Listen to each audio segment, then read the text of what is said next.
I got a little bit of a light situation going on over here. How's everybody doing out there in the land of YouTube today? How's everybody doing? So let me fix this light real quick. There we go. Color. Let's go. You.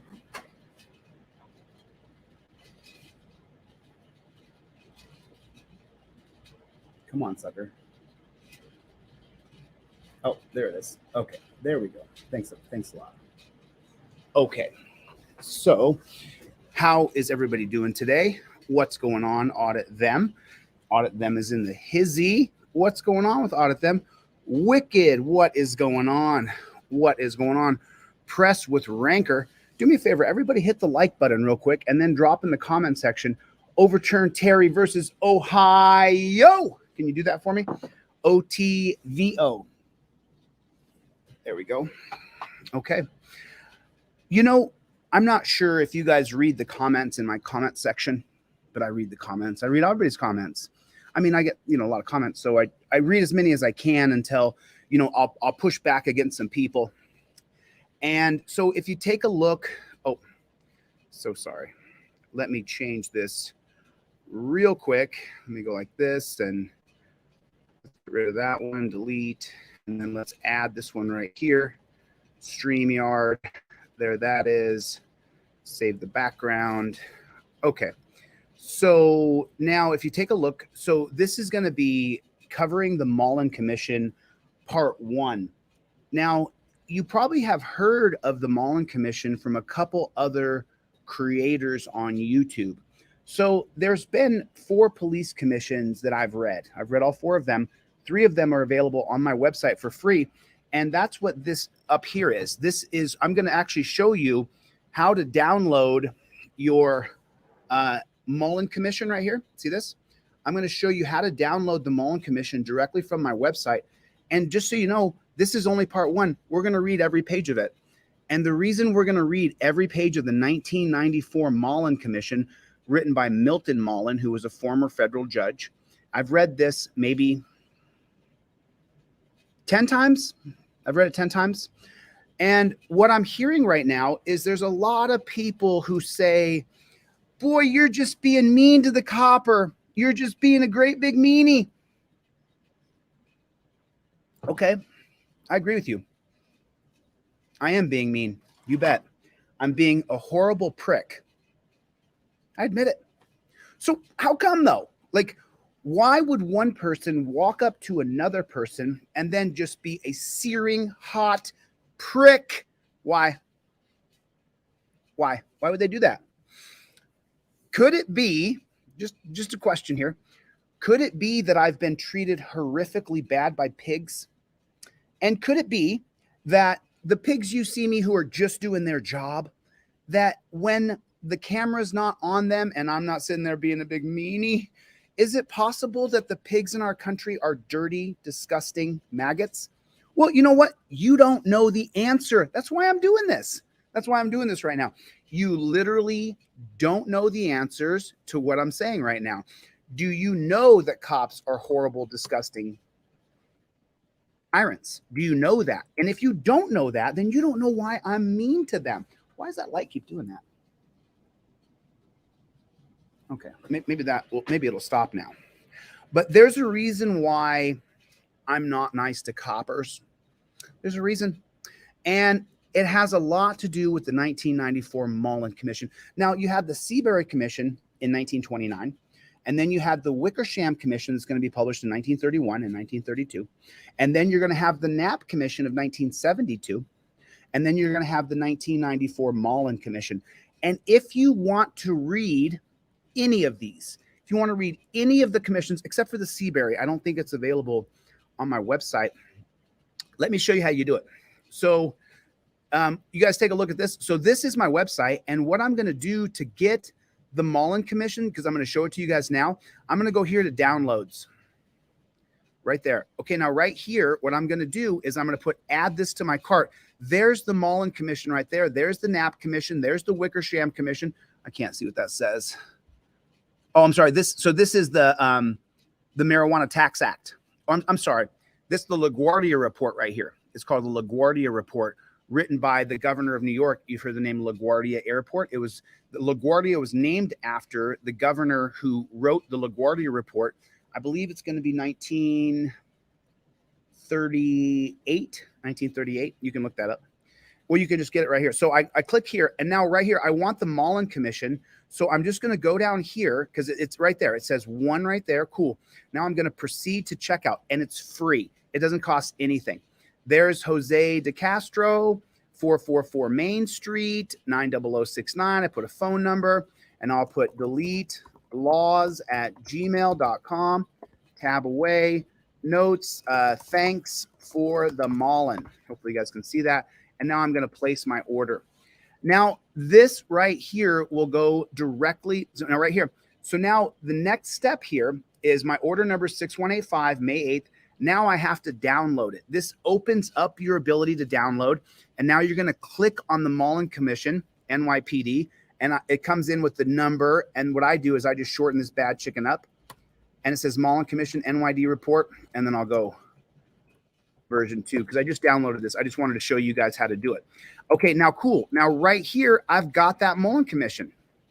It's right there.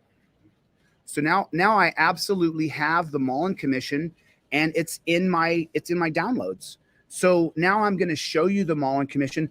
And for all of you people that say Delete Lawz clips is just a big meanie to the piggies, he's so mean to the pigs, you should see how he talks to those pigs. Let me remind you of something, just real quick. If you didn't pay a traffic ticket, the cop who's just doing his job that Delete Lawz is a big meanie to, he'll take you to the dungeon. He'll put you in torture cuffs. He'll take your phone away from you. He'll impound your car. He'll take your dog and put your dog in the impound. But he's just doing his job, right? You forgot about that traffic ticket you got last year during Coachella, and you drove to California, and you forgot that you didn't pay the ticket because you got all whacked out in Coachella, and then you go back to Nevada, and then you go back to California to go see your mom, and then you get pulled over there for doing a 54 and a 55, and so then the cop runs your name, and you didn't pay that Coachella ticket last year. Step out of the car, please, sir. I'm going to kidnap you. You're going to be kidnapped. I'm going to take you to a dungeon. But first, because you have not paid a traffic ticket,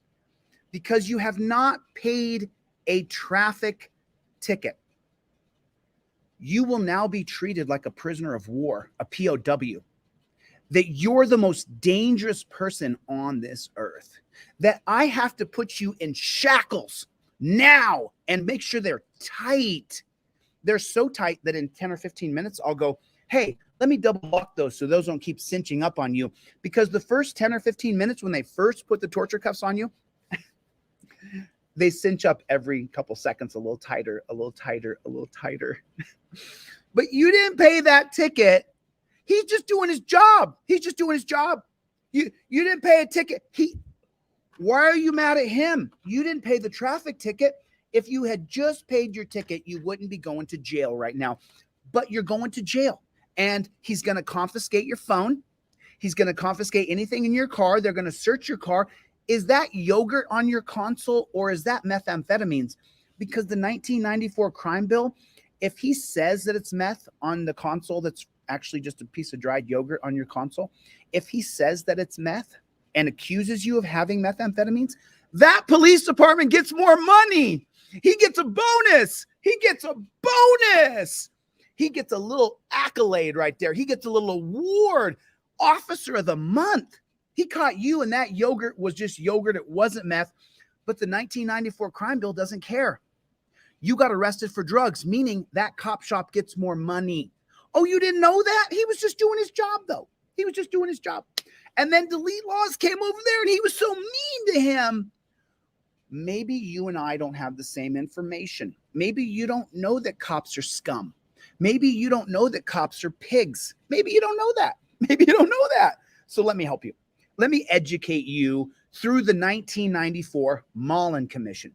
Now it's Mollen, Milton Mollen. Some people call it Mollen, but it's actually Mollen. So Milton Mollen, and I've done the research on Milton. I did the research on every single person who participated in this study. Okay.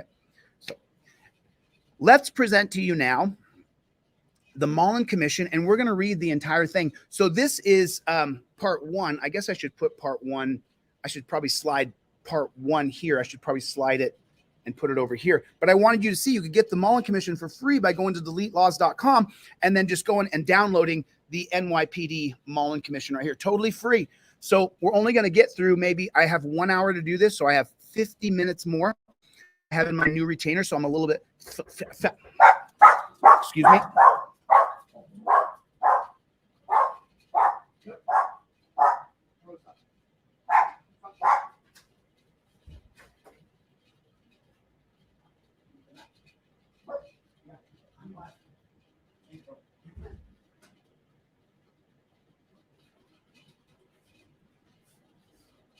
Okay, sorry about that. Someone knocked on my door and I had to go answer that door real quick.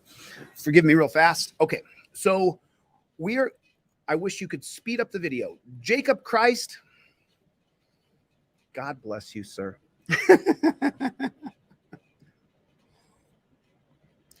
So I got this new retainer and it kind of gives me a little bit of the lisp, and sometimes I'll get some spit on my mouth. So Deborah Rogers is here. What is going on, Deborah? How you doing, honey? Hope you're doing okay. Action Jackson, KT, good to see you. Jacob Christ, it's not Christ. Oh my God, I said Christ. Anyway, so here is the Mollen Commission. We're going to read the entire thing. We're going to start at page 1 and we're going to finish the whole thing.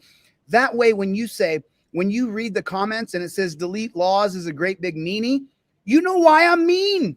Because cops are scum. They're all in on it together. It's a great big gang and you're not in their gang. They will ruin you. They will plan to ruin you. But see, you haven't read the Mollen Commission, so you don't know diddly about policing. You think you know something because you either film them but you didn't do any reading, right? Am I wrong? I mean, go ahead. Put a 1 in the chat if you have not read the Mollen Commission. Put a 1 in the chat if you, matter of fact, when I first came on the scene a year ago, a lot of these people who are activists and auditors and reporters, they had never even heard of the Mollen Commission. Now you can hear about it on lots of channels. But when I came onto the scene here, nobody had heard about it. Nobody had heard about it. Nobody had talked about it. Nobody had read it before. Before I was here a year ago, I asked people, hey, do you know about the Mollen? And nobody had any idea. I had one guy come to my office who ended up being a fraud. Come to my office and he grabbed the Mollen Commission and tried to quiz me. And I told him what the paragraph was on what page it was on. So this is a really fun read. This is not going to be boring at all. This is super fun. So I hope that you guys enjoy this. And I'm going to read the entire thing from top to bottom. So it's going to take probably 3 or 4, maybe 5 or 6. As long as I can get the damn lisp to get out the lisp.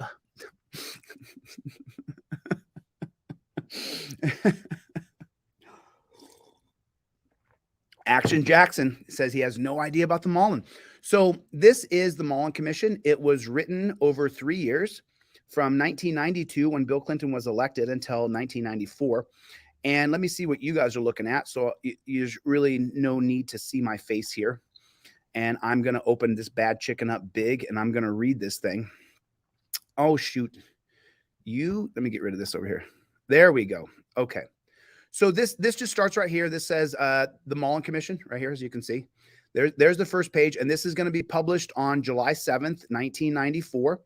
And Milton Mollen, as I said, he was a previous federal judge, Harold Baer, Herbert Evans, Roderick Lanker, and Harold R. Tyler Jr. And then Joseph P. Armano was the chief counsel, and Leslie Cornfield was the deputy chief counsel of this particular commission. And this says autonomy of failure. So that's how bad the policing was. A path for success. So they say a path for success here. And here's the really funny part is that absolutely 0 of the recommendations of the Mollen Commission were implemented. Absolutely none. 0. And so why do we have such shitty police in America? Well, because you can get no third party in there. No third party can exist because that would take away the power from the pigs, who you take a guy with a high school education and then you promote him 30 years later and he's the lieutenant managing the budget. What are his qualifications to manage a budget? None. And then they manage the budget where they don't investigate some crimes, but they do investigate some crimes. And then crimes out of control, you need us. It's such a joke. It is such a joke. So this is the reading of the 1994 Mollen Commission. And so it's a complete and abysmal, well, you're going to see. So acknowledgement. The commission's work reflects the combined effort of a great many people. Our findings, conclusions, and recommendations are the result of intensive investigations, countless interviews, painstaking collection and analysis of evidence, and many hours of writing and editing. So many people have generously given us, you know what I'm going to do? Let me go like this. Let me go like this real quick. Let me go like this, and let me open this bad chicken with preview and see if I can do my highlighting here like I like to do, because this is not allowing me to do what I would like it to do. So I'm going to, let me open this up with preview so that you guys can see it. And I'm going to quit that. Okay, cool. Now let me show you guys, and I'll be able to highlight when I use the, there it is. Okay, here's the exact same thing. So we're still here. And then I'll be able to highlight as I read so that you guys can see the exact words that I'm reading as I read them. So the people who conducted the daily work of the commission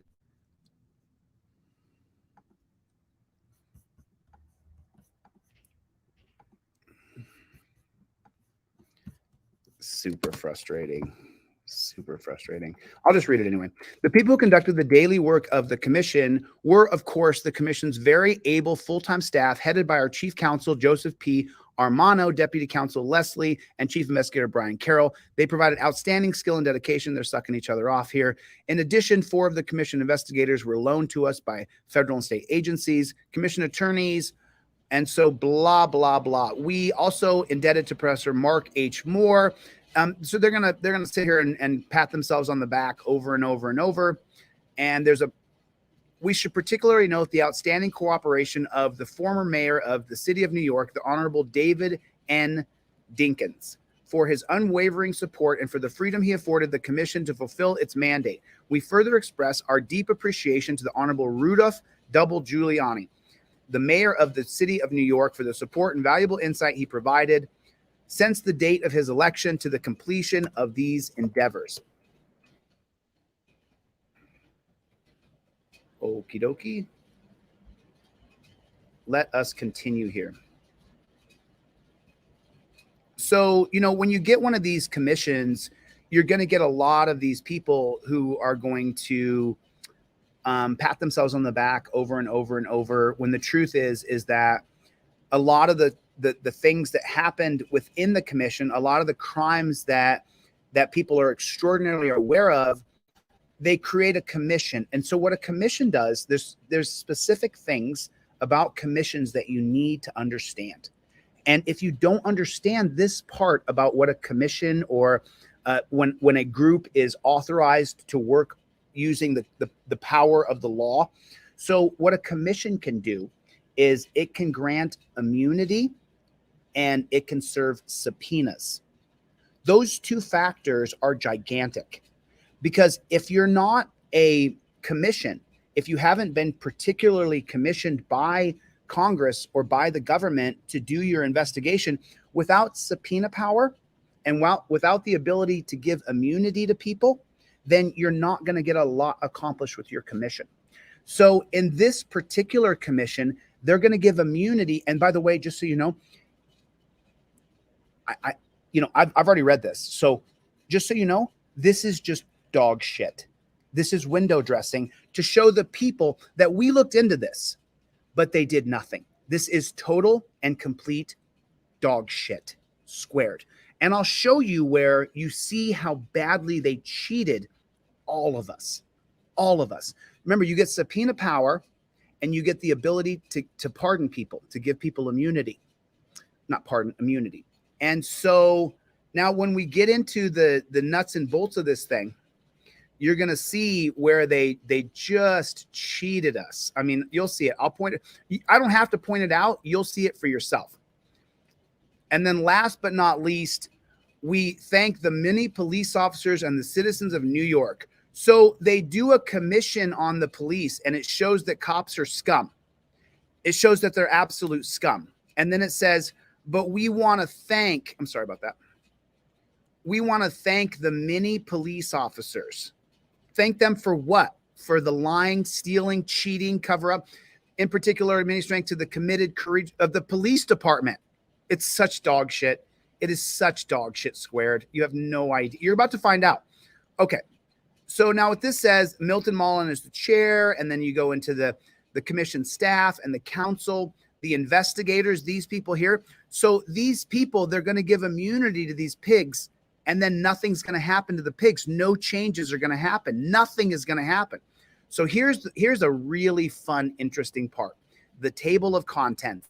Now, if you go to my website and you download the Mollen Commission, which I showed you guys how to do a minute ago, and if you just read the table of contents, then you'll understand why Delete Lawz is a big meanie when he talks to the piggies, because they're horrific and nothing's been done to change them at all whatsoever. Only the blue wall of silence has been raised a little higher and there's less accountability. So, but just these table of contents are delicious. So let's go through each one of them. It says here,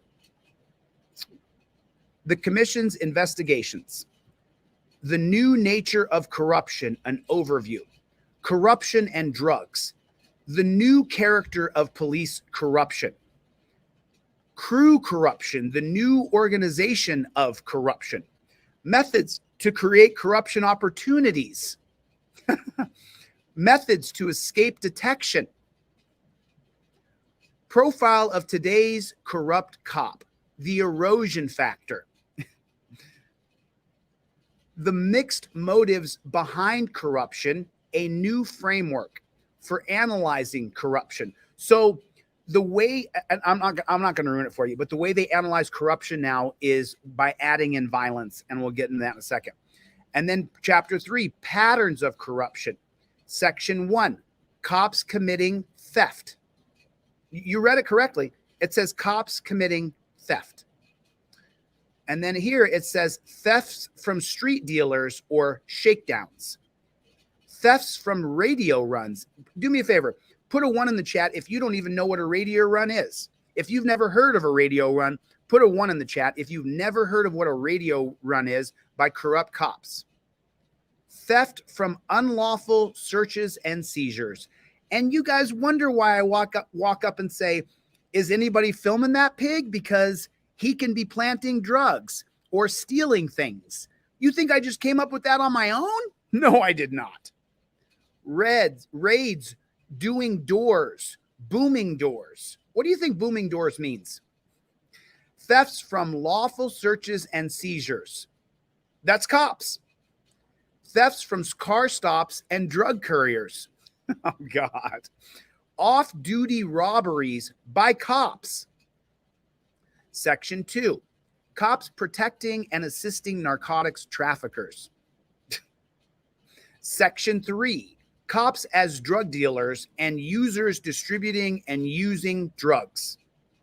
Section number 4, perjury and falsifying documents. Section 5, police brutality and violence. The link between brutality and acts of corruption. The link between brutality and police culture. Chapter 3, police culture and corruption. The code of silence. So just real quick, put a 1 in the chat if you think the code of silence has only expanded and gotten bigger. Go ahead. Hit the like button, and because we're going to read this entire thing. So this is going to take an hour every day for about 2 weeks. And I'm going to read the entire Mollen Commission. So the next time someone goes in my comments and says, this guy's just antagonizing and being a prick to police, you got it, buddy. You got it. You nailed it. You got me pegged. And why is that? Because when it says the code of silence right there, it's real easy for you to just dismiss it. But the code of silence when your brother or your dad got beat up, the code of silence when your boyfriend was put on the ground and his teeth were knocked out because the cops hit him in the back of the head. That it's not small. The code of silence isn't tiny. It's huge. And then the mentality that the police have created that is us versus them. Maybe you've heard me say that to them on the streets. Your us versus them mentality. I didn't come up with that. I've said it 1,000 times. I'm a regular dude. I've just read what geniuses have written and what the studies have shown us. And I have a pretty close to photographic memory, but it's not quite photographic. So the erosion of values and pride, police cynicism, moral character and fitness, police unions, conclusion, chapter 4. You read this? The collapse of the department's corruption controls. Well, I'm not sure if you guys know, but just about a month ago, copper Jesse Sandoval in Las Vegas tortured me. I filed a complaint with Internal Affairs. I then aired the video that was mostly Doolittle's camera that shows Sandoval focusing on my ulnar nerve, and my finger and my thumb are numb to this day. I wish I was lying. I wish I was just making something up so I could get a payday. I'm not. My finger and my thumb are still numb.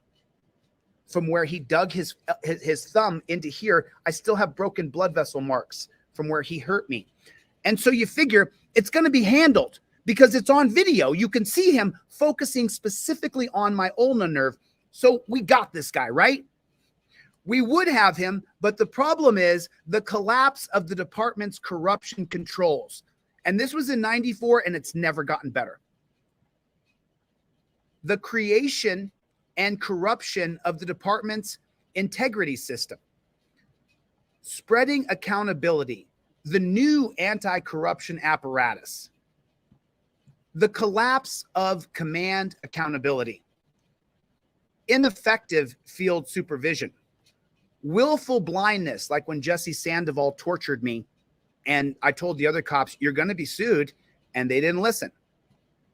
Performance evaluations. This is where they say how they lie on them constantly. Resource and management failures.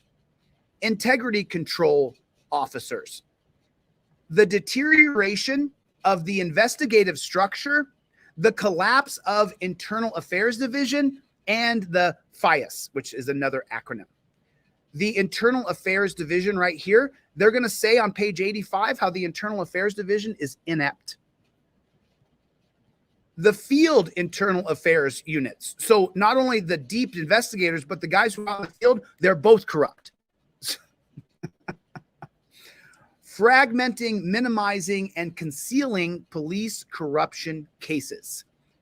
Hey, guys, I didn't write this.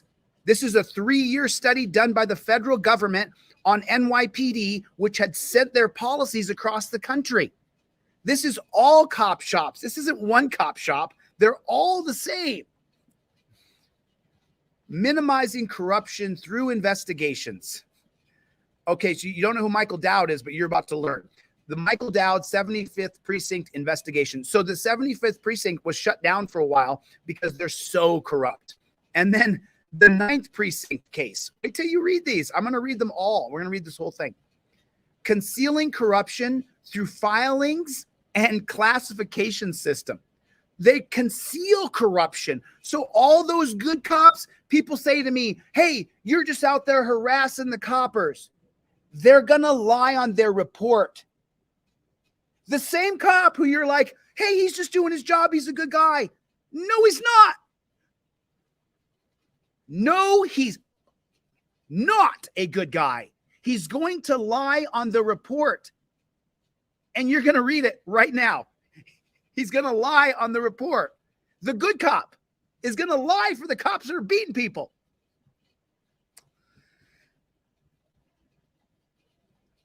The tickler file. Other cases not sent to prosecutors or not officially recorded. And we're not talking about criminal cases with people who are suspects. We're talking about cops. Favoritism towards high-ranking officers. The Scalabrino case. The Simonetti case. The department's flawed investigative intelligence gathering efforts. Of course, only when it comes to cops. The failure to employ proactive techniques. failed undercover programs, field associates, and undercover operatives. The Internal Affairs Division Action Desk, which they're going to tell you. Okay, I'll let you read it. I'm going to show you every page of this. The department abandoned its responsibility to change the culture of corruption. Just read it again. I didn't write this. The department abandoned its responsibility to change the culture of corruption, and it's never changed. It's the same. Chapter 5, recommendations for reform of the department's corruption control policies and procedures. And let me just chime in here real quick. You see those recommendations by federal judges for 3 years, investigators, former cops, former detectives, FBI agents, all involved in this investigation. And you can see right here, recommendations for reform of the department's corruption control policies and procedures. 0 were implemented. 0. It's the same damn pigs it was in 1994. It's the same fucking pigs. He's so mean to the pigs on the street. Recommendations for reform of the department's corruption control policies. They took 0 recommendations. But I'm a big meanie. When you say you're not going to fix the corruption controls of a police department and they clean up their own backyard and then they don't clean up anything, you got a corrupt system with no checks and balances. And you wonder why it's so bad. You're reading why it's so bad. You're literally reading why it's so bad. It's right there. You can see it in black and white. I didn't write this. Police culture and management. Commitment to integrity, there is none. Recruitment and screening, only guys who will toe the thin blue line. Recruitment and in-service performance evaluations will be lied on. Integrity training, make sure you uphold the thin blue line. Police personnel management, there is none. Police unions are covering up for bad cops and covering up for murderers. Drug testing is completely irrelevant because they cheat. New York City residence requirement. Chapter 2, command accountability. Enforcement of command accountability and supervision, 0. Internal investigations, you're going to find out that they're none. Internal affairs operations, nothing happens. Recruitment of qualified investigators. They may be qualified, but they don't do any solid investigations, or it becomes unfunded, or the investigation turns up diddly bupkis, nothing. It just ends. Intelligence gathering operations. Investigative approach. Organizational structure. Command liaisons. Civil rights investigations. Oh man, this chapter, civil rights investigations, you're going to find out that the cops in our country are still doing the exact same things they were doing in 1994. Sanctions and deterrence. Discipline. There is no discipline. There's no accountability. Disability pension abuse. Community outreach. Community policing and community outreach. So let me chime in here and explain something to you. So you see what comes out in the Mollen Commission. You see the words that are being used. You can still read it there. It says community policing and community outreach. So Joe Biden at this time during the Mollen Commission, Joe Biden is writing the 1994 crime bill, the piece of crap we have in the White House now. Trump's going to be our president next, and people wonder why. You have the Democratic Party that just won't bring in any new blood. And then on the right, they're just cop suckers. More cops, more cops. And they're like, that guy got killed in the subway from the Marine. And they're like, we need more police.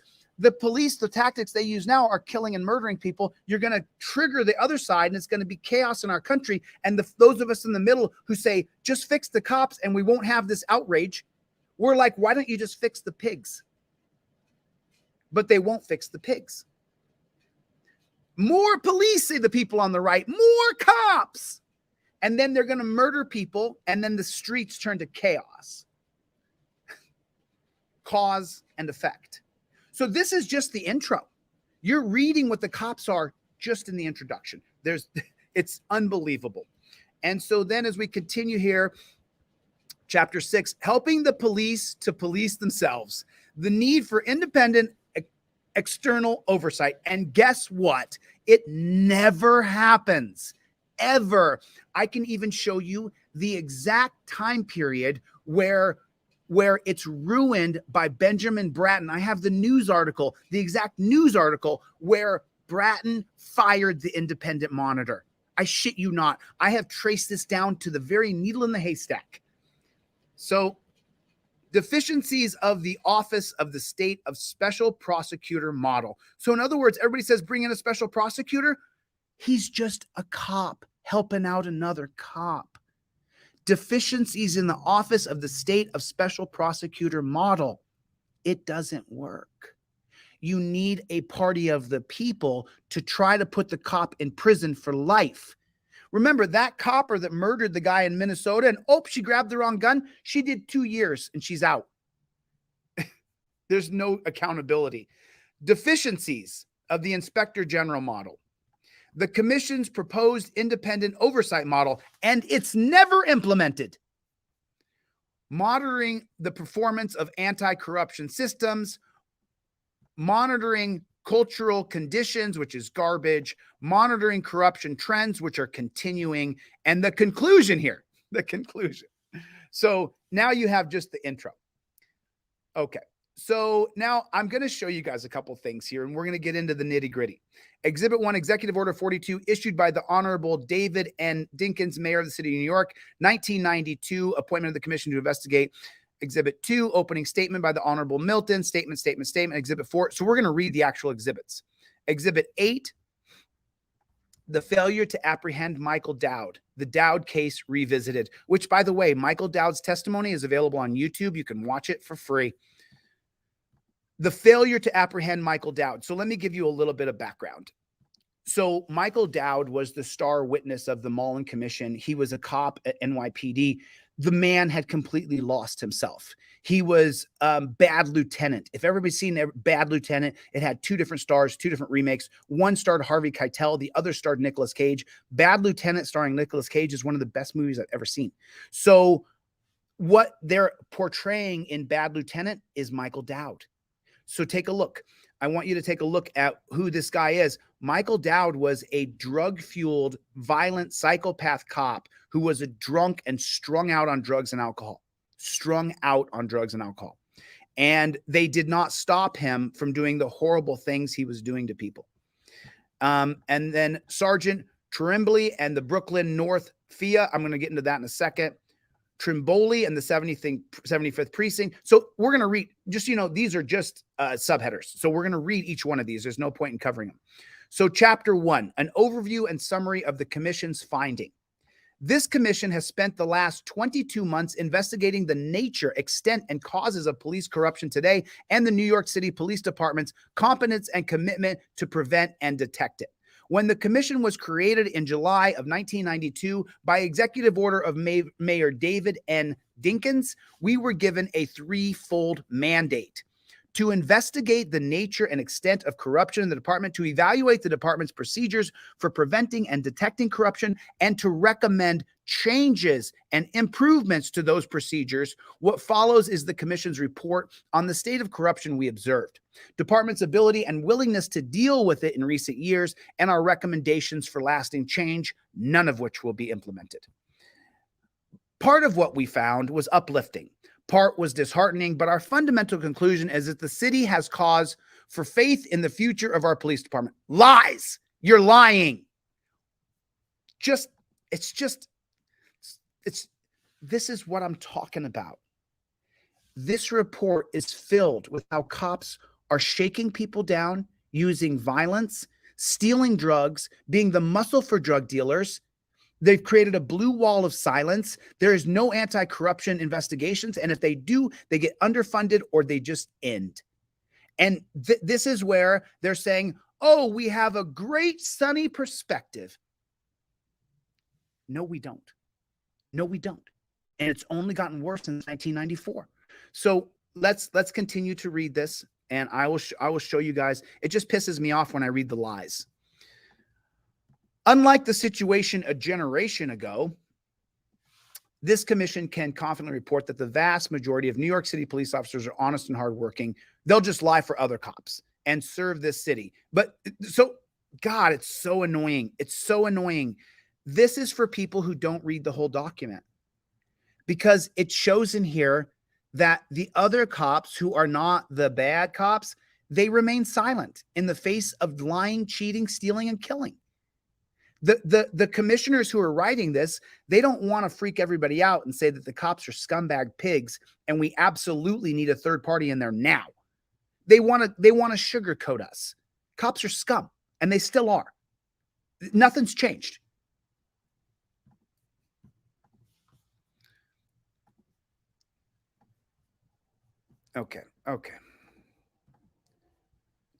Okay, so here's where it gets to be truthful. Despite the overall optimism, we found that police corruption is a serious problem confronting our city.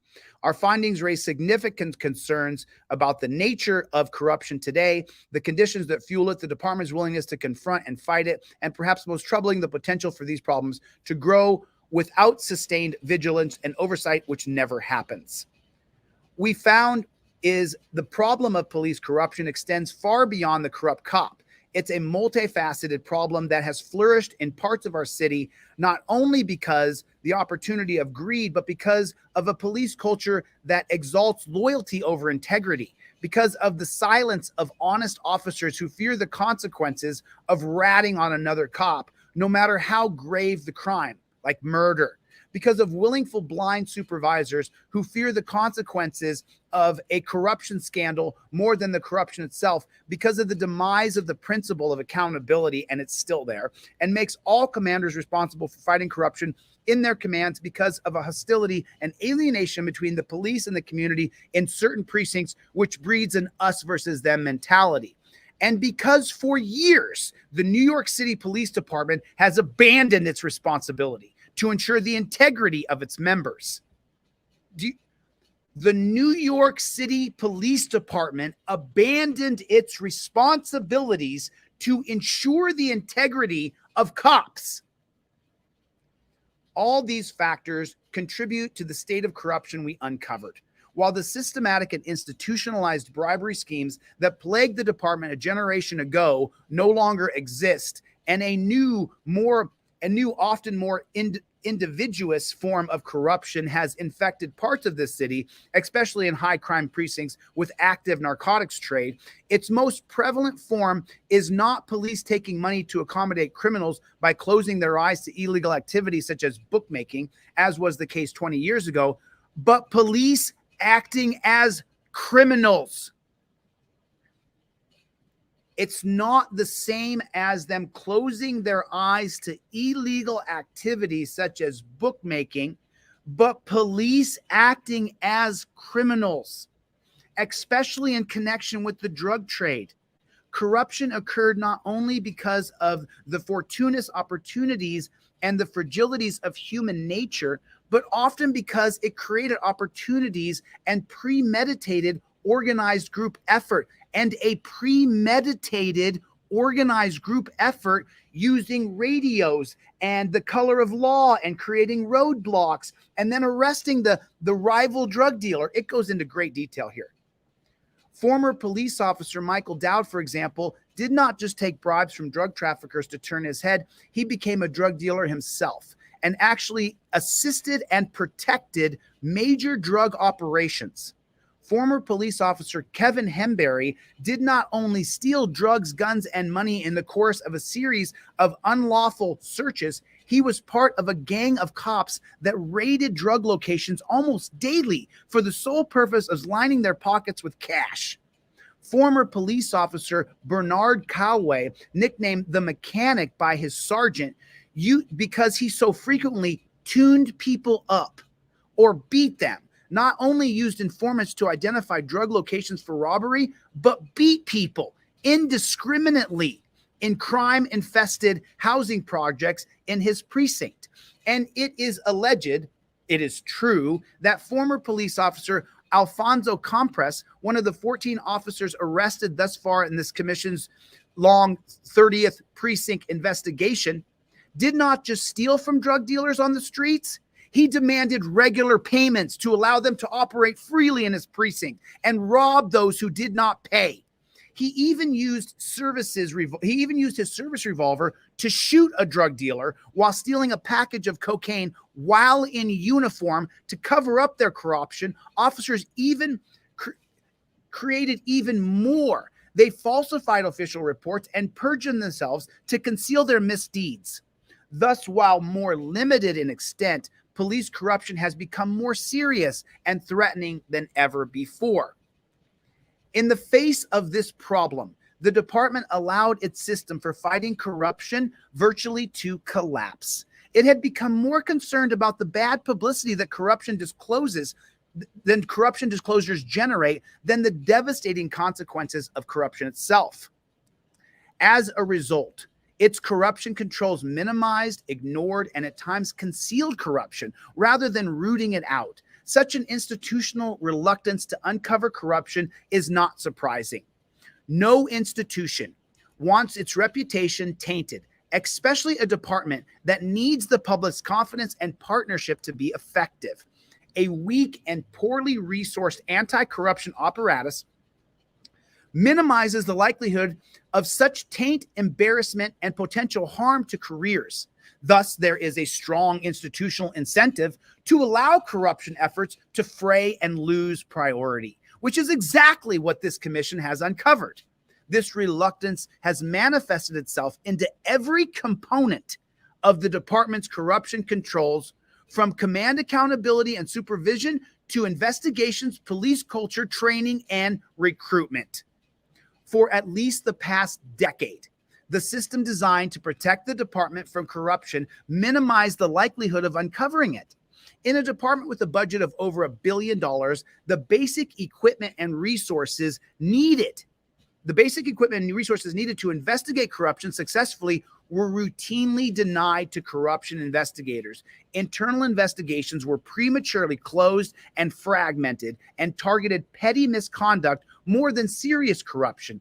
Intelligence gathering was minimal. Integrity training was antiquated and often non-existent. Internal affairs uncovered officers were often placed in precincts where corruption was least prevalent. Reliable information from field associates was ignored. Supervisors and commanders were not held accountable for corruptions within their commands.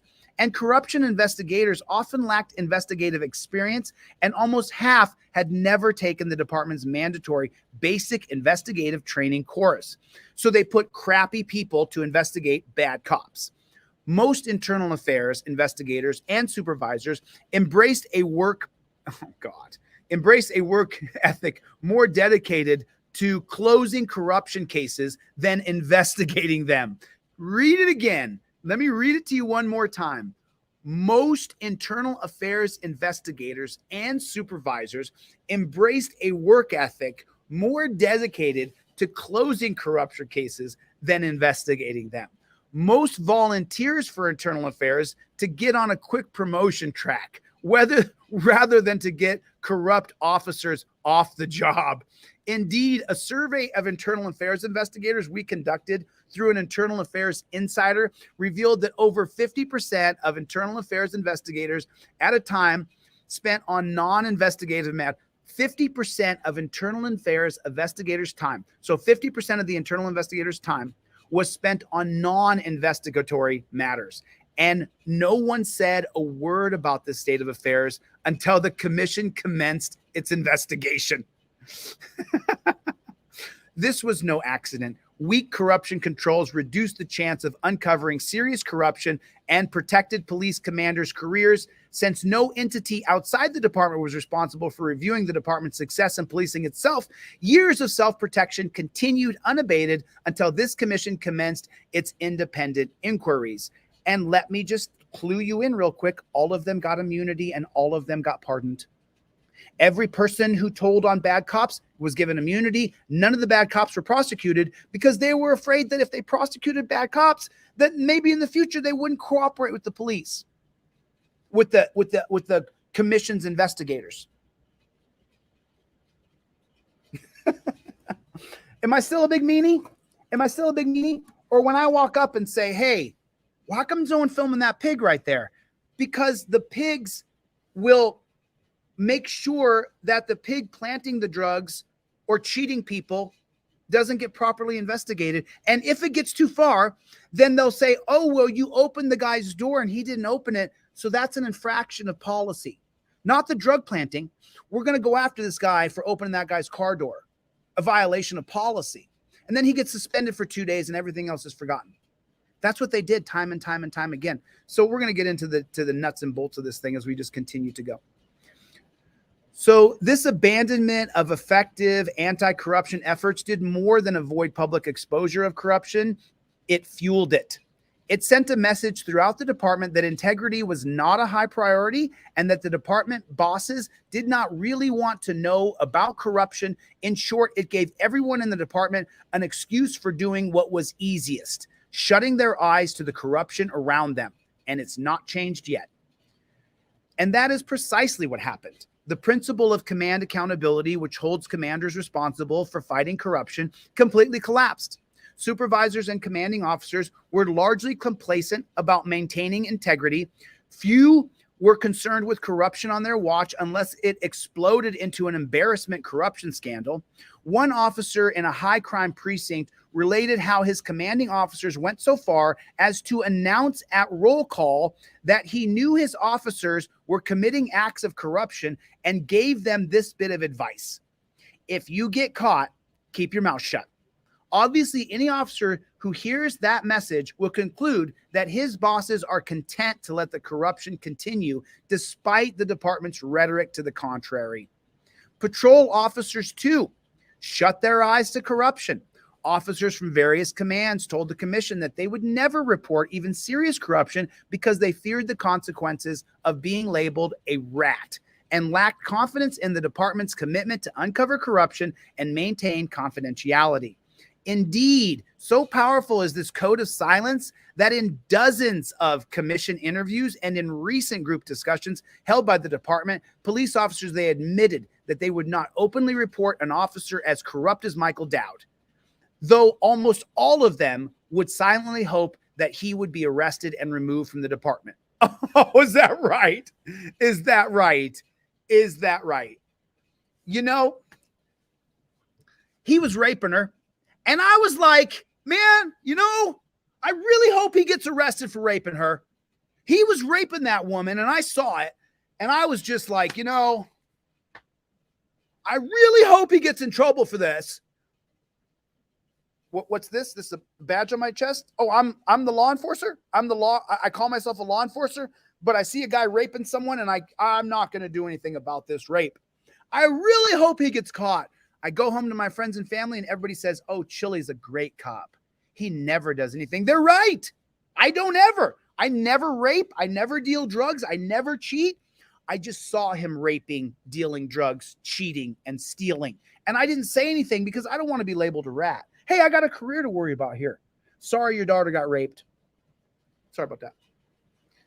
Michael Dowd was doing stuff on the streets that portrayed in the movie called Bad Lieutenant. I strongly recommend you guys take a look. So now you know why I'm a big meanie to the coppers. He's a big meanie. Chili's mean to the coppers. He talks mean to them. He's not nice to cops. Even corruption investigators understood that avoiding scandal was more often important than uncovering corruption. As one internal affairs detective testified at a hearing,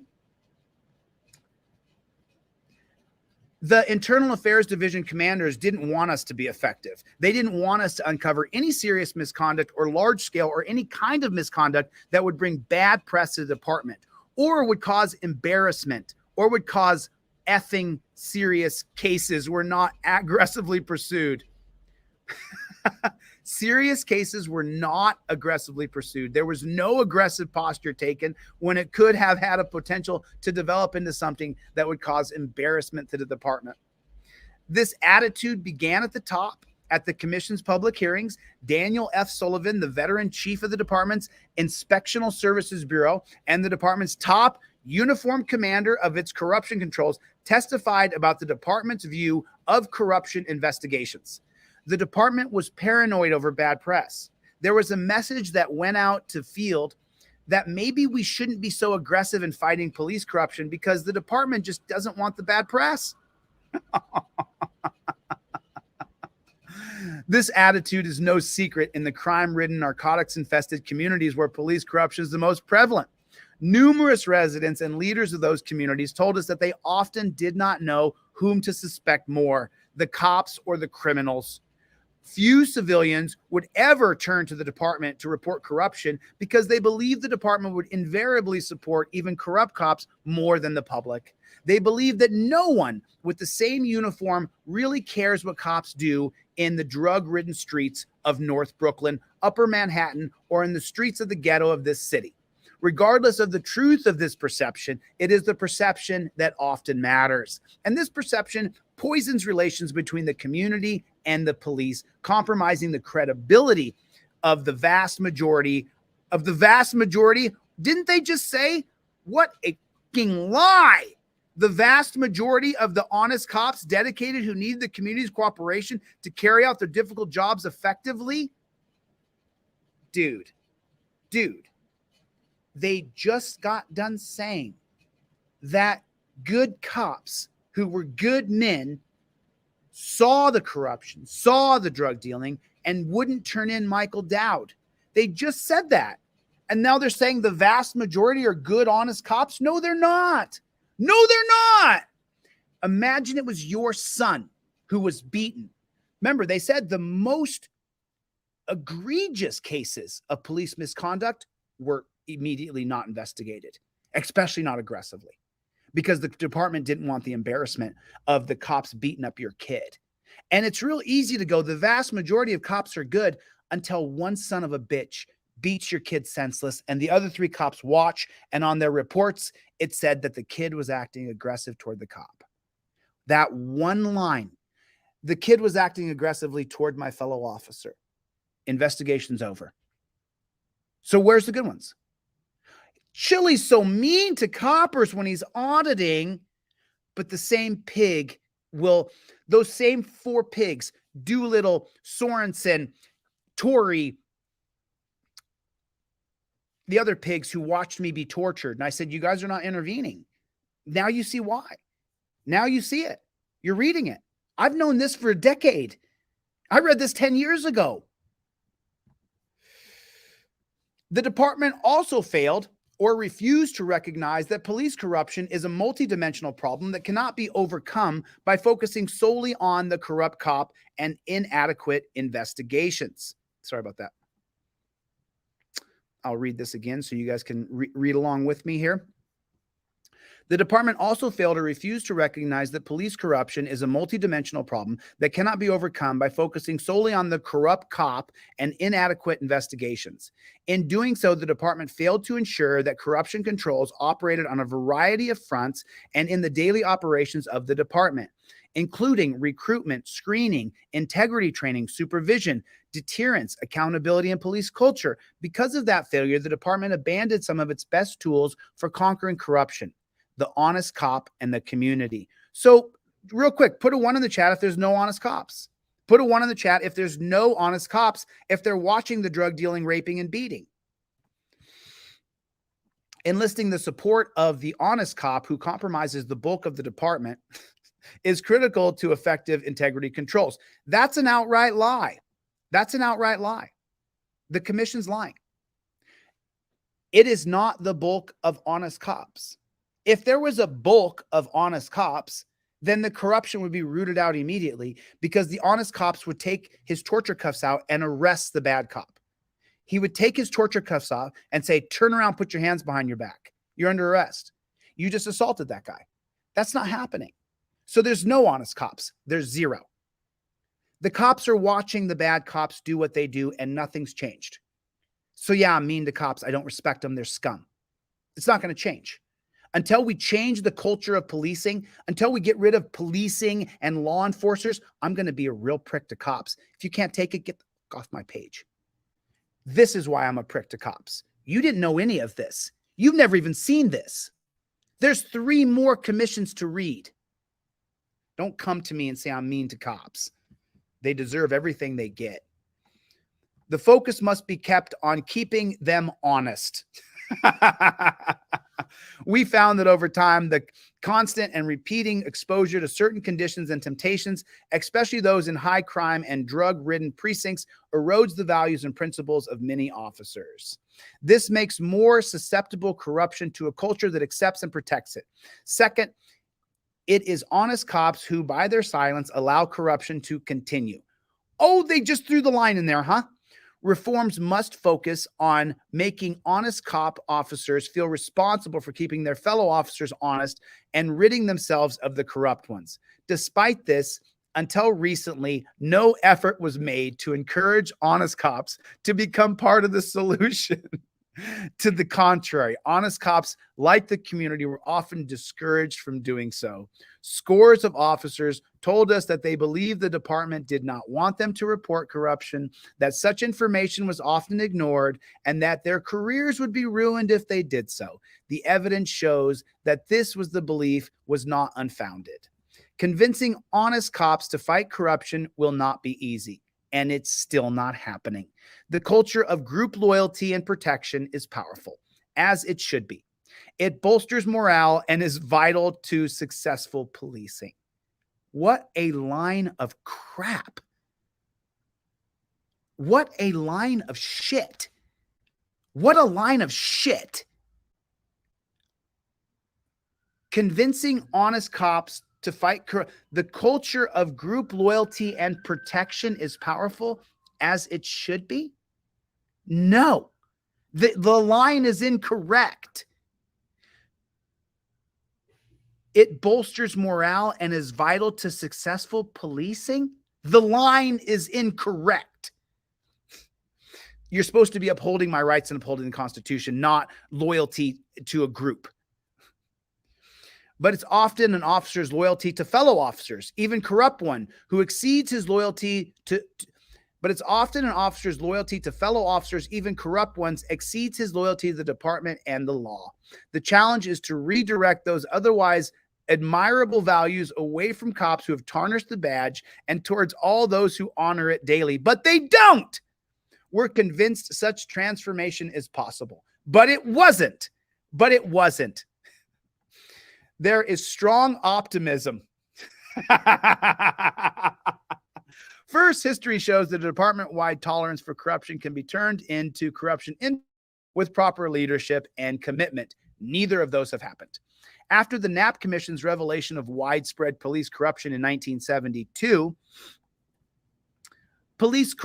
former police Commissioner Patrick V. Murphy made integrity a centerpiece of his administration and held police commanders and supervisors personally accountable for combating corruption. It just fell apart. It happened in 72, but then by 94, it was all ruined. Patrick Murphy didn't have quite the effect he thought. Successful integrity controls swiftly eliminated much of the corruption that has plagued the department, and a new code of ethics arose among the troops.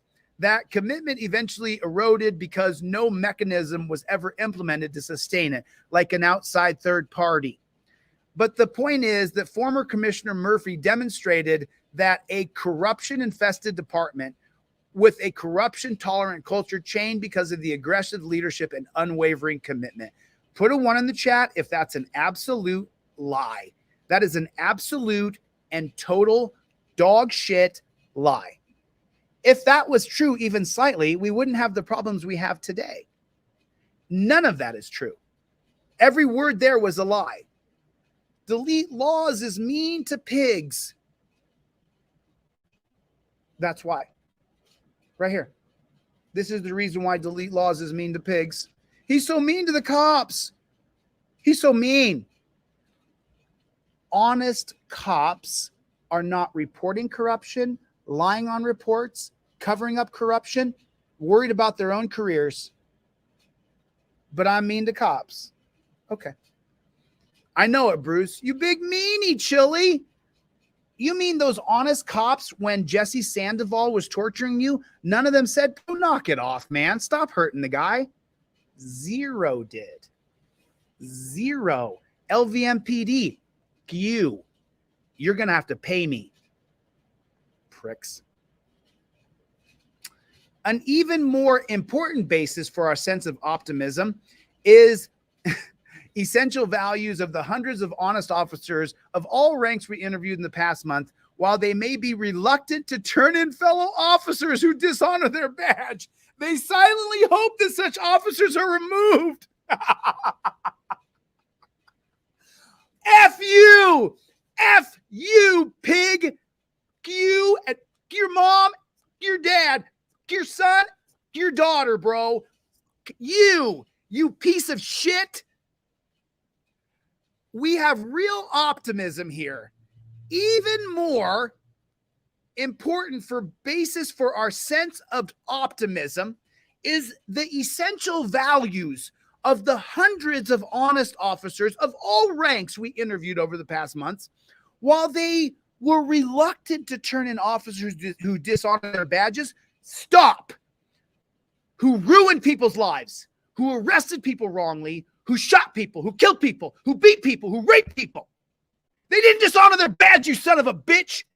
They rape, murder, kill, arrest, persecute, prosecute people. You son of a bitch who wrote this. They silently hope that the officers are removed from their job. F you. F you. They despise corrupt cops. The good cops, they go home every night upset. They despise the corrupt cops and want the department to root them out of their patrol cars and from their precincts. Their attitude gives rise to hope. What the fuck are you talking about? They're freaking on the job. They can arrest the bad pigs. They can just arrest them. F you. I'm not reading any more of that. F you. I'm not reading your crap and your lies. Shut up. Shut up. Shut up. Shut up. Okay. I'm not reading this. Ugh.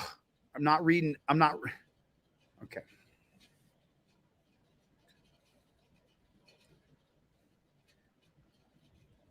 But independent oversight alone will not do the trick. The primary responsibility for combating police corruption should and must remain with the department. No, it should not. There should be a third party that sits over these pigs. We're confident the department possesses the skills and ability to fight corruption, but it doesn't. There are numerous internal affairs reforms and a new orientation to the approach of fighting corruption that must be adopted, and it wasn't. We've recommended wide-ranging internal affair reforms and a new approach to combating corruption that was never implemented. That focusing on strengthening corruption detection and prevention, and that never happened, as well as the conditions that nurture corruption and its tolerance. These include improved screening and recruitment. We saw the other day that didn't happen. Improved recruitment education. You hire a bunch of dunce caps who barely graduated high school. Strengthening first-line supervision. That never happened. Reinventing the enforcement of command accountability. Never happened.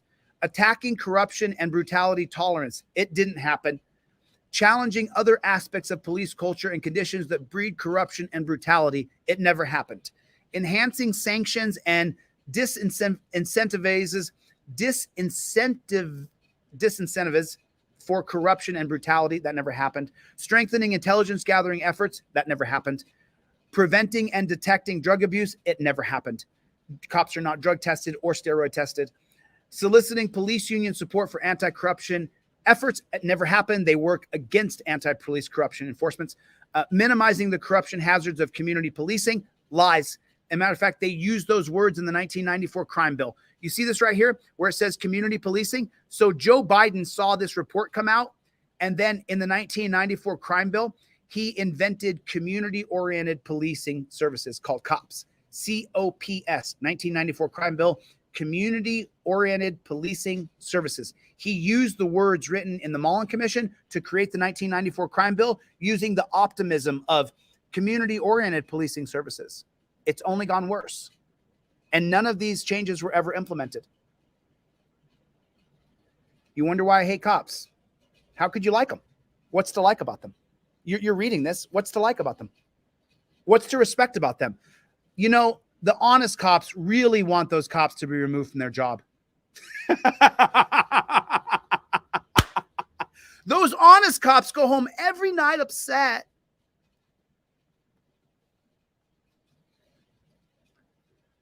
External independent oversight will help ensure that these reforms efforts succeed. It never happened. There's no external independent oversight.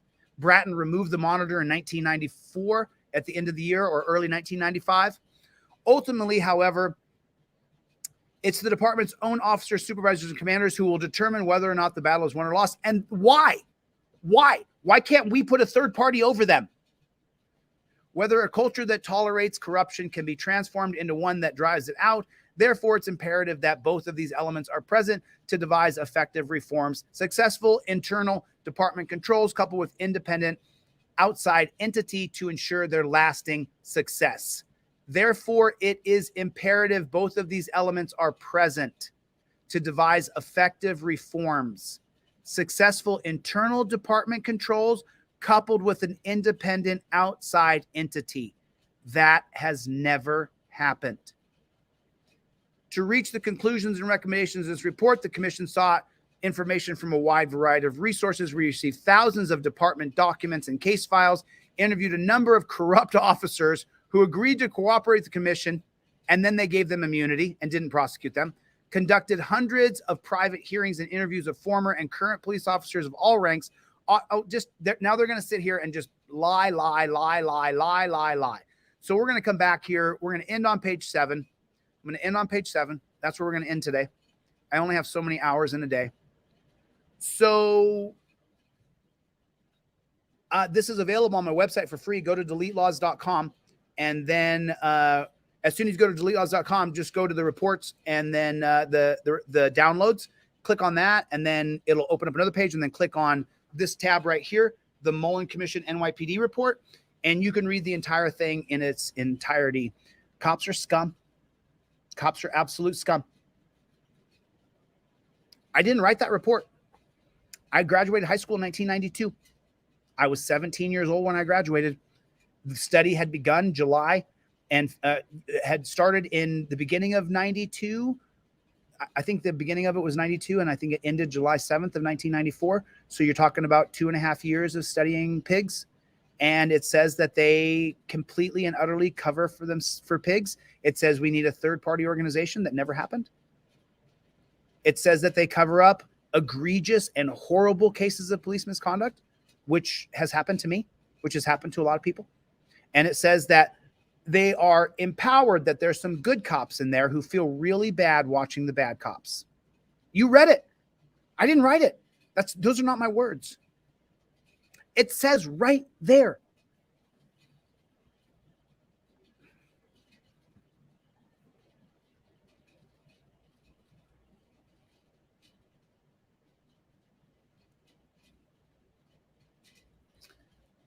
An even more important basis for our sense of optimism is the essential values of the hundreds of honest officers of all ranks we interviewed over the past months.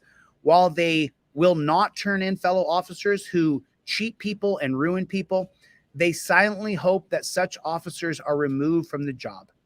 They despise corrupt cops and want the department to root them out, but they're not going to do it. It's not going to be them that does it. Their attitude gives much rise to hope. Put a 1 in the chat if it's the opposite, if it makes you feel worse. Their attitude gives much rise to hope? Really? That doesn't make me feel hopeful, knowing that there's people you're calling honest, good cops of all ranks who go home upset and they really wish the bad cops would be taken off the job. Don't you have arresting power? You do, right? It shows that the battle to change police culture is already half won. No, it's not. It shows us that the wall of silence is far from impenetrable. Sure, they're going to tell you how they really hate it, but nothing happens. If it's your son that was killed, or your brother, or your dad who was beat up or jailed, they feel real bad about it, though. They feel real bad. So we're going to finish on page 7 today.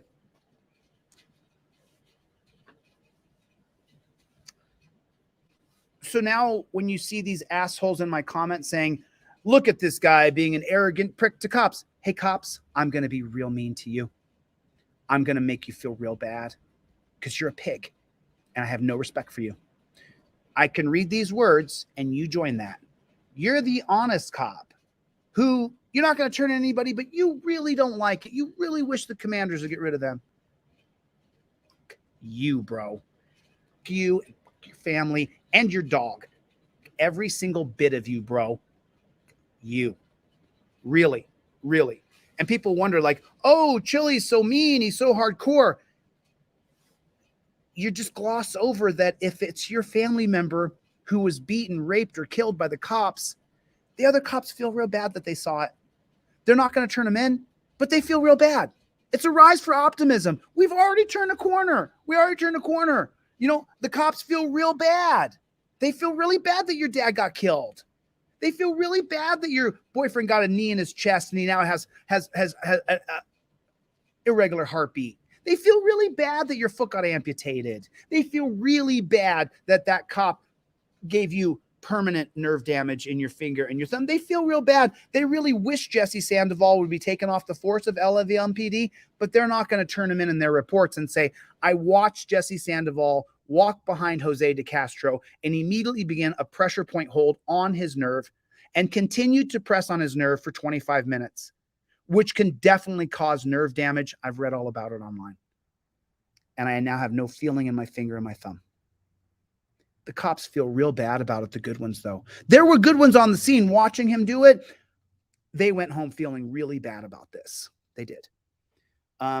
You assholes got sued, and you're outside your qualified immunity. I'm going after your pension. I'm going after your house. You son of a bitch. So just enjoy. I got some more mean videos coming out of cops. Oh, I'm going to ratchet up the meanness now. Sorry. I hate cops. I hate them. And now you know why I hate them. I don't hate the man or the woman who joined the Death Star. I don't have hatred for other human beings. I hate a cop. He feels really bad. He feels real bad. You know, I watched Shakur Capital. I watched them kick him in the face.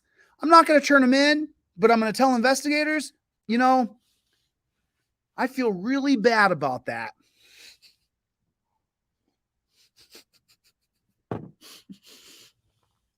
Jeff hates pigs. Jeff hates pigs. Jeff hates pigs. Jeff hates piggy pigs. So put a 1 in the chat if there's no good cops. Put a 1 in the chat if there is no good cops. Put a 1 in the chat if you believe after reading that. And by the way, none of the recommendations were implemented. Absolutely zero. There wasn't a single one of the recommendations implemented. Not even one. Not even one. Not even one. Not even one. I'm going to show you one more thing here real quick. Let me show you one more thing, and then I'm going to get out of here. This is the last thing I'm going to show you. I jumped ahead to page 10 here. If you're following along, if you downloaded it from the website, let me show you one more thing. Okay. So now I'm going to read this for you. Okay. The State of Modern Policing, Chapter 2 from the Mollen Commission. Okay. The crooks, however, that you have uncovered, the criminals, seem to be a different breed of criminals than 20 years ago. The guys you're digging up, these guys are walking around with lead-lined gloves and riding shotgun for organized crime people. It seems they have changed the nature of being a meat eater in the department. So there's meat eaters and there's grass eaters, 2 different kinds of cops. Grass eaters will do some light pillaging. They'll take free things. Meat eaters actually tell you, if you don't give us money for protection, we're going to rob your store or we're going to beat you up. So that's the difference between a meat eater and a grass eater in policing, just in case you didn't know the term.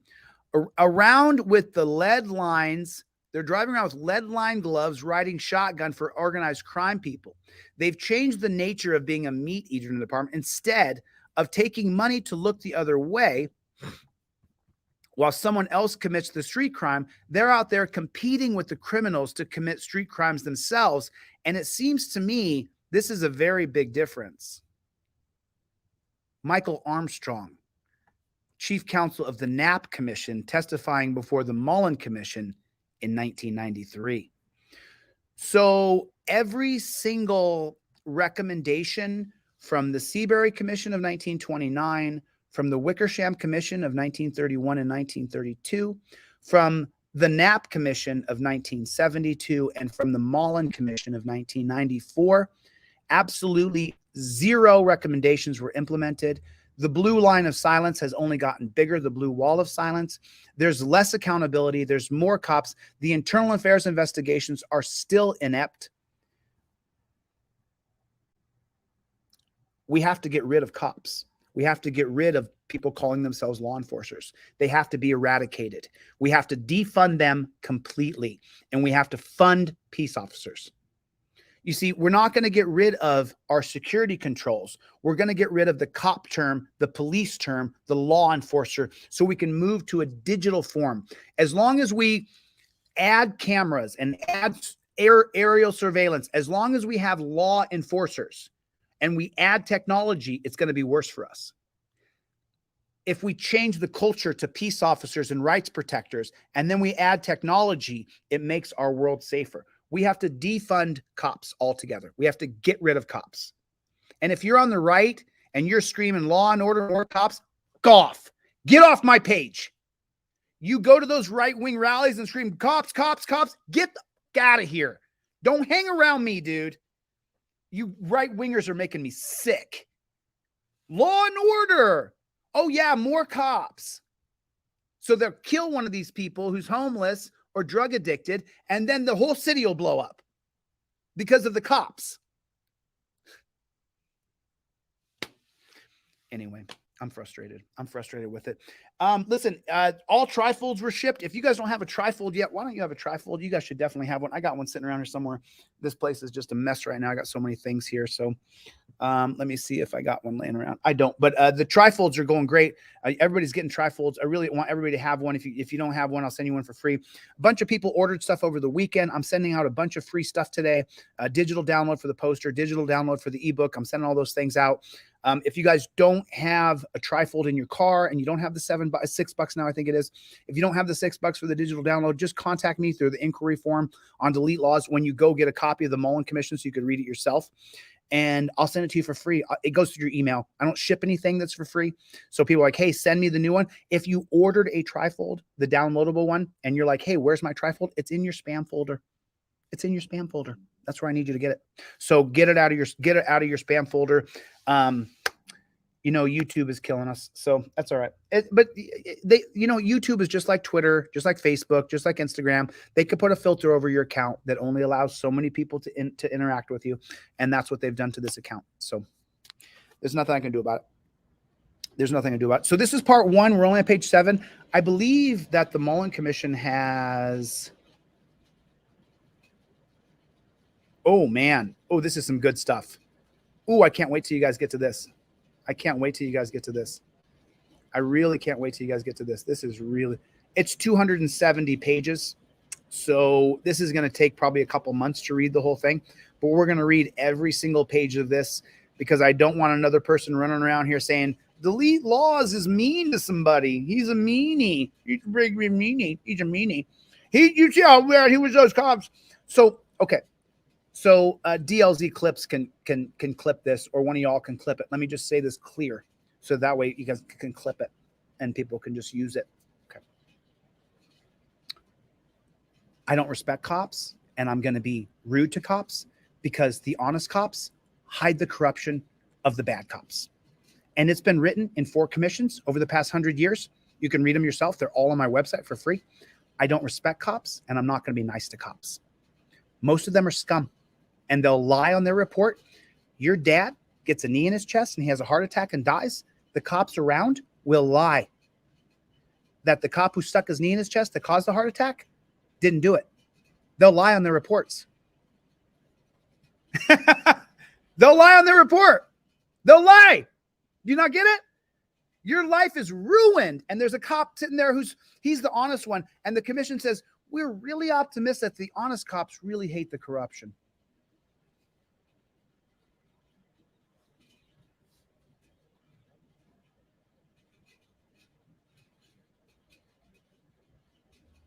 All right. Okay. I got the Idaho video coming out here in the next couple days. I've been working on this Idaho video for a long time. I'd still like to talk to Thomas, but I'd still like to talk to Thomas in Idaho, but I'll wait.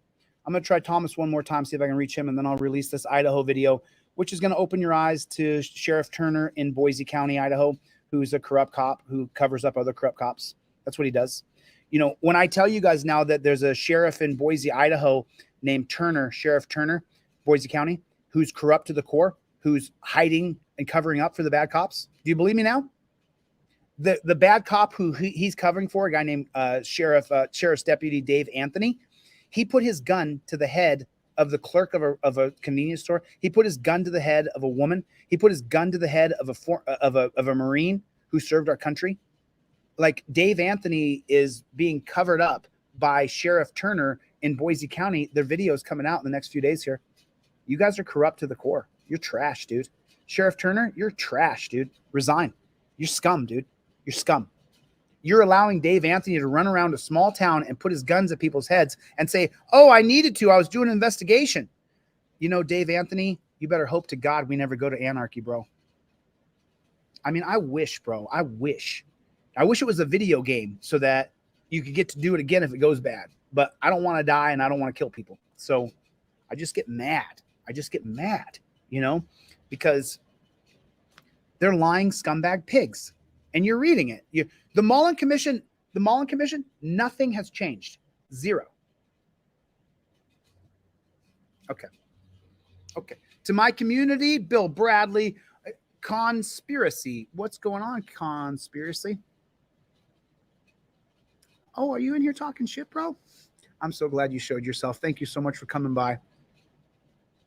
Enjoy your journey, my friend. You take care of yourself. Appreciate you coming by. Gloria, Michael Poe, Bruce, KT Shock Professor, Dr. Tyrone Wells. Good to see you. Super Cal Love. Super Cali Love is not blocked. I unblocked a bunch of trolls. You talk shit. I don't care if you're here. Any of the moderators you block, I don't give a shit. I don't care. I don't want to win you over. I don't give a shit. There's enough of us that absolutely hate pigs and want this thing to change enough. I don't care if you're here or not. If you talk shit on my page, you're out. I don't care. I don't care. I don't care. I don't care. I don't give a shit how you feel. Don't care. Cops are scum and they have to be changed. There it is. Okay. Good to see you, James. Nice to see you. Bruce. Action Jackson. Action Jackson. I don't think Bill's not blocked. I didn't see him. Oh, I Love Yahweh is in here. What's going on? I'm just reading some names here. Thanks for coming and let me blast out for an hour. There's going to be an hour every day. I'm going to set a live again for tomorrow for part 2 of the Mollen Commission. Every day until it's read, I'll be on here for an hour a day. This is an hour and a half, a little too long. Jack, what's going on? What is going on? James, good to see you, my friend. Good to see you. Mikey, Richard, what is going on? Hit the like button. Hit the like button if you would. Just hit the like button. Just take 2 seconds and hit that like button. Just take a second. Oh, gosh. Yeah, it's an LOL suit until I sue your happy ass. And then it's not so funny. The people I'm suing now, do they think it's funny? They don't. As a matter of fact, there's one guy right now who I'm sticking the screws to, dude. And I'm going to keep on just hammering. I'm going after his wallet right now. It's real funny. It's an LOL suit until you get sued. And then it's not so LOL, is it? It's not so LIL. Okay. Jeff hates pigs. I don't see Cope Dog. Where's the Cope Doggy Dog? Oh, thanks for the super chat. Appreciate that. Looking forward to that. Looking forward to that. So just so you guys know, in California state court to file a motion costs $60. $60 per motion that you file. In the Massachusetts case I have now, we're at motion 127 or so, something like that. So in California, I'm going to just file motion after motion after motion after motion. You want to play? Me too. I want to play. Want to play with me? LOL. So funny. $60 each motion. We're at 120 motions in one case. Do the math. Can't wait, bro. File your motion. I'll file my reply.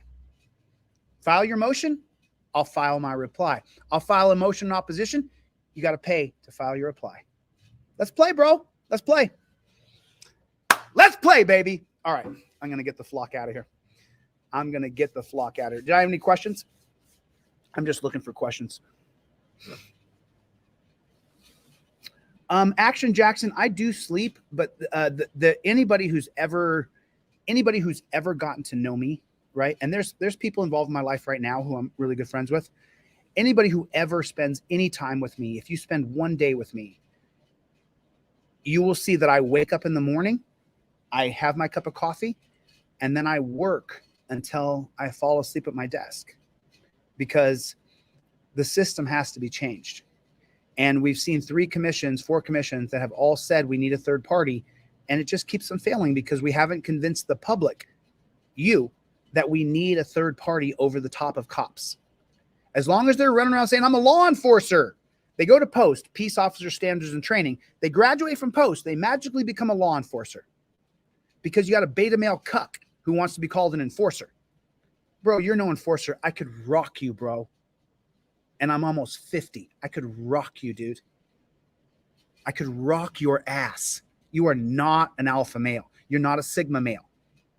You're a pussy who joined the cops so you would have some power. Or you're ex-military and you want to kill people so you join the cops. Scumbag. Scumbag. All right, listen, I think this has been good enough. I'm done here. I've been here for an hour and a half. Part 2 of the Mollen Commission tomorrow. I will set the live today. I'm going to set a live every day until we read the entire Mollen Commission. So it might take 3 months. We're going to read the whole Mollen Commission. Okay? Cope, doggy dog. Where's Cope? Where's Cope? Okay. I'm going to get the flock out of here. Thanks for coming to my TED Talk. I'll see you guys on the next one. And do me a favor, if you see people in my chat saying that Delete Lawz is just a disrespectful meanie to cops, I disrespect you pigs because you feel real bad about bad cops. You feel real bad about it. You go home every day and really wish they'd get rid of those bad cops.